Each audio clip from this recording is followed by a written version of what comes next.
I moved to New York about 10 years ago after college, and I knew I wanted to do comedy and writing, but I wasn't sure what that meant, or if I wanted to do improv or stand-up, or like how do you like write a TV show or something. So I started taking classes at UCB, which is the Upright Citizens Brigade, and I just kind of performed there for years, like doing improv and sketch. And then my first writing job was at The Onion, and I started there just like submitting one-liner jokes, like getting paid $10 every time like a joke got in one of their web videos, and I was like so excited the first one. I remember that the first one that got in, it's like a little one-liner joke on an Onion video that scrolls at the bottom and like no one would ever see it ever, and I got paid $10 for it, and I like called my mom and I was like, I've done it, I'm a professional writer.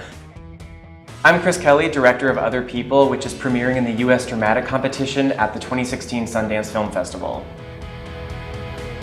The movie is sort of about, I think like the log line would be like a struggling like comedy writer living in New York City who just came off of like a terrible breakup with his boyfriend, who has to move home to help his mom who's sick with cancer.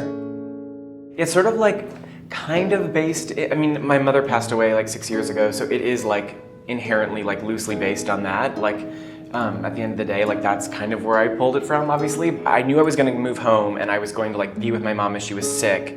And it's like, I wanted to do it perfectly. Like what does that mean? Like, let her know that I'm okay. Let her know that I'm happy. Like, make sure that she passes away being like, my son is a perfect pillar of strength right now. He is gonna be successful. He is happy, he is perfect, now I can pass away. And I had entered into the experience being like, I'm gonna be in a gorgeous cancer movie. Like, sure, it will be sad, but there will also be beautiful moments where like music swells and we all like learn lessons as a family. And like, that just didn't happen. Like, it was very like, there were obviously horribly sad days, and it's like so depressing to watch a family member die, and it's boring sometimes, or tedious, and like your mom sleeps all day, or there's days that are like you're in the hospital day. Obviously there's very hard stuff, but the thing that I remember the most about being home is like laughing so much. Of like, my mom just was like very funny and sarcastic and sort of just like stubborn and just like hilarious. And so I really wanted to capture that, and which is why I was so excited when Molly Shannon said she would do it, because I feel like they have a lot of similar qualities.